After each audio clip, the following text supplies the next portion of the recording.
예, 안녕하십니까. 삼성 SDS의 천준호 프로입니다.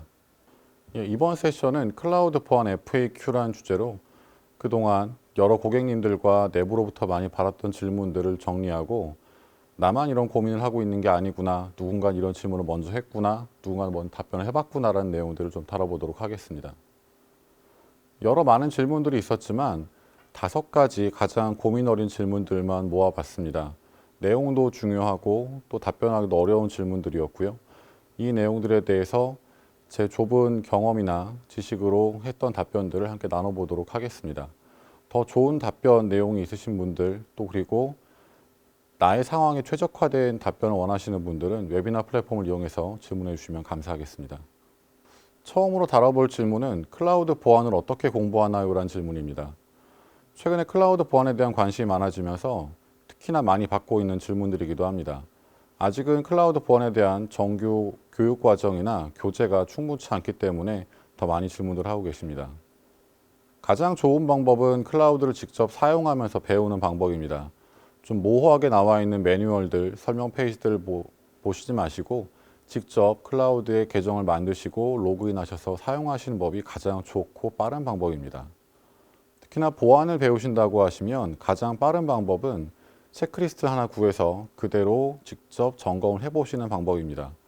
좋은 자동화 도구가 많이 있지만 공부를 위해서라면, 역량 강화를 위해서라면 그런 도구들보다는 손으로 하나하나 점검해 보시는 게 가장 좋습니다. 보통 체크리스트를 얻으시면 CIS 같은 표준화된 체크리스트에는 점검 방법이 잘 나와 있습니다. 이대로 따라 하시면 되겠지만 그보다 더 한 단계 업그레이드를 위해서는 점검 방법 이외에도 위험 수준이나 적용 난이도, 조치 방법, 그리고 모니터링 방법 같은 것들이 나와 있는 이 내용들을 더 자세히 보시는 걸 추천해 드리고 있습니다. 특히나 참고자료 부분에 나와 있는 이 취약점이 왜 발생하는가, 어떻게 예방할 수 있는가 등등의 관련 자료를 더 찾아보시면 한층 더 깊이 있는 클라우드 보안을 다루실 수 있게 됩니다. 조그만 데 욕심을 내자고 하면 이런 체크리스트를 보지만 마시고 실무에 자주 맞닥뜨리는 몇 가지 점검 항목만이라도 스스로 이런 항목들을 챙겨보시면서 직접 한두 개쯤 만들어 보시는 것도 자기 개발에 아주 큰 도움이 됩니다. 그 다음 질문은 클라우드가 온프레미스만큼 안전해지기를 바라는 질문들이 있습니다. 사실 이 질문은 논리적으로는 잘 맞진 않습니다. 클라우드란 온프레미스와 완전히 다른 체계이기 때문에 이런 질문을 하시는 경우는 보통 기존 온프레미스에 충분히 좋은 솔루션들을 많이 보유하고 계시거나 온프레미스향으로 보안 정책이나 지침 가이드가 아주 잘 구비되어 있으셔서 그걸 되도록이면 클라우드에도 적용하고 싶으신 분들이 이런 질문들을 많이 하십니다. 이 질문은 가운데 보시는 버추얼라이즈 디플로이먼트 정도의 단계, 그러니까 물리적인 서버를 VM으로만 컨버팅 하신 정도의 단계에서는 아주 유효한 질문이 맞습니다. 하지만 본격적으로 컨테이너가 도입되고 데브세옵스가 들어가서 클라우드가 좀 더 심화되게 발전된 단계가 되면 이 질문은 더 이상 유효하지 않게 됩니다. 단순히 온프레미스에 있던 솔루션들의 미련을 버리게 되는 때 본격적으로 클라우드 보안에 대한 챌린지를 받게 되는 시기는 컨테이너를 도입하면서부터 시작됩니다. 예전에 온프레미스의 경우에는 한 번 도입하면 몇 년 동안 그대로 유지를 했었고 VM 역시 한 번 생성하면 몇 년 동안 그대로 유지를 합니다. 즉 라이프 사이클의 개념이 없었던 것이죠. 하지만 컨테이너가 도입되기 시작하면 컨테이너를 생성하고 보관하고 배치하고 실행시키는 이 라이프 사이클이 몇 년 단위에서 몇 주, 며칠, 몇 시간 단위로 짧아지게 됩니다. 따라서 더 이상 기존의 수작업에 의존하는 보안 방법이나 솔루션들이 더 이상 유효하지 않게 되는 것이죠. 두 번째 본격적인 챌린지는 데브세옵스를 시작하시면서부터 시작을 합니다.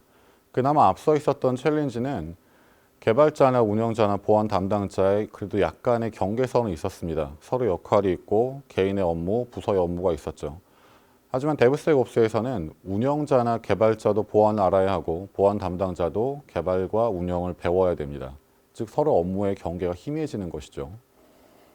적어도 보안 담당자라면 가운데 보시는 테스트 단계에 있는 오픈소스 라이센스 점검이라든지 정적 소스 코드 분석, 취약점 점검, 키나 암호 관리 같은 것들은 필수로 익히셔야 하고 그 외에도 각 카테고리별로 한두 개 이상은 꼭 습득을 하셔야 합니다.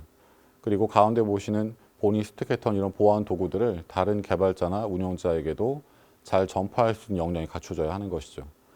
이렇게 클라우드와 온프레미스는 특성 자체가 다르기 때문에 같은 수준으로 안전해질 수 있다라는 말은 성립하지 않고 그 단계는 이런 컨테이너나 데브스옵스 같은 새로운 클라우드 네이티브한 챌린지가 시작될 때 비로소 다른 질문으로 바뀌시게 될 겁니다. 세 번째 많이 받았던 질문은 보안 5종 세트에 대한 질문이었습니다.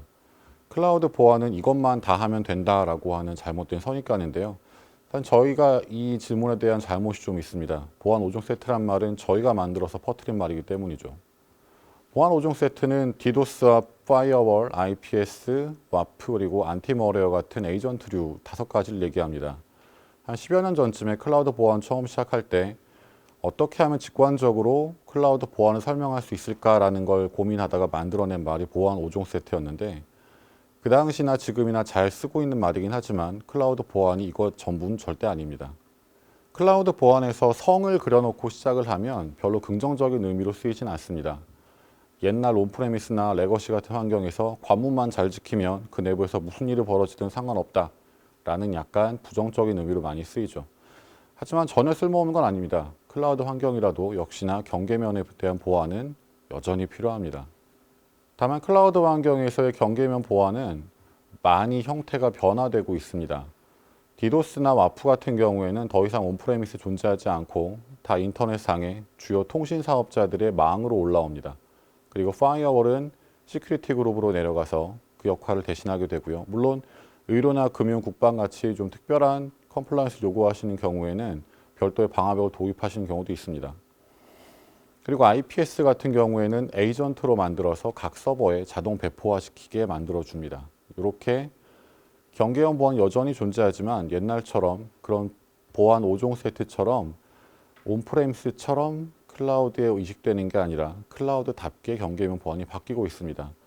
이 내용에 대한 좀 더 자세한 내용은 연이어질 클라우드 왑에서 좀 더 자세히 다루도록 하겠습니다. 이 질문은 저희 내부에서 굉장히 많이 받는 질문이고 굉장히 심각하게 저희도 받아들이고 있는 질문입니다.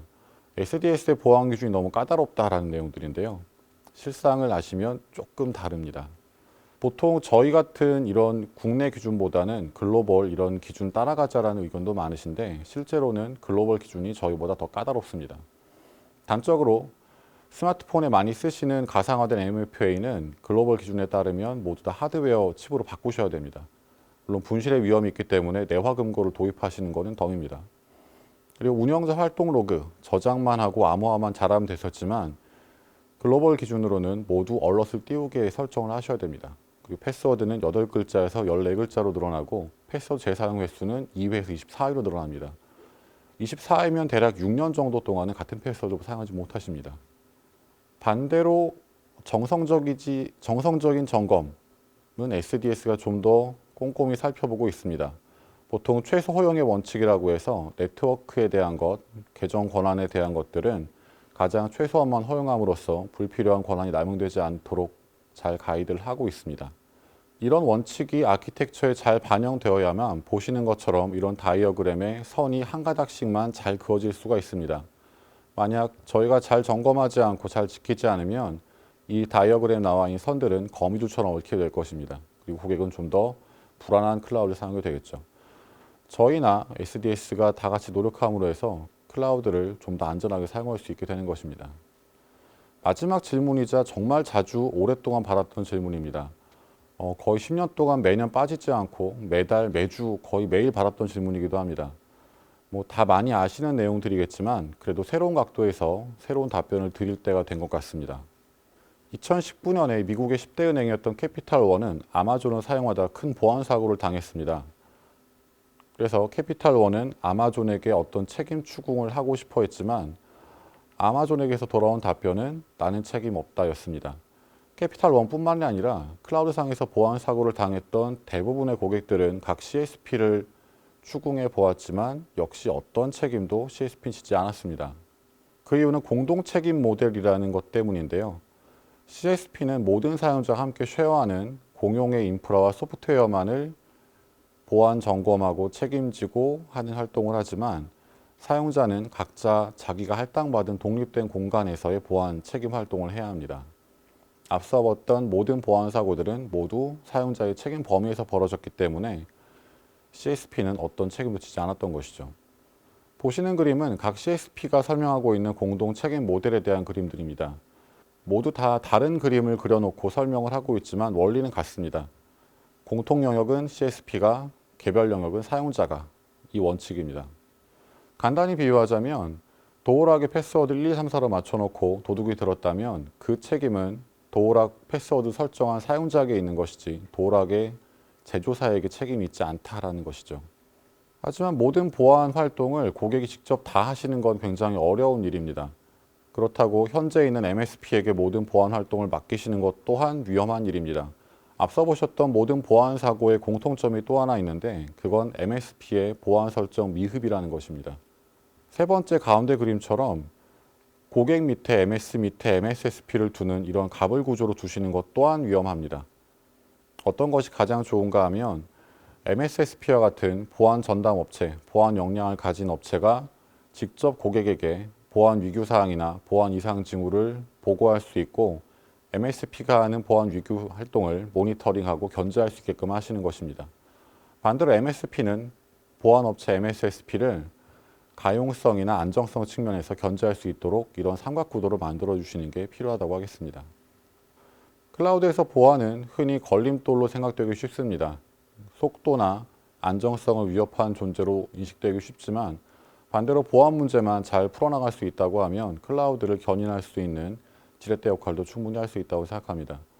오늘은 시간 관계상 5가지의 질문만을 다뤄보았는데요. 이런 질문들은 이미 누군가 받아보았고 답변했고 구현한 내용들입니다. 혼자 고민하지 마시고 어려운 문제 있으시다면 언제든 연락 부탁드리겠습니다. 이상으로 이번 세션 마치겠습니다. 감사합니다.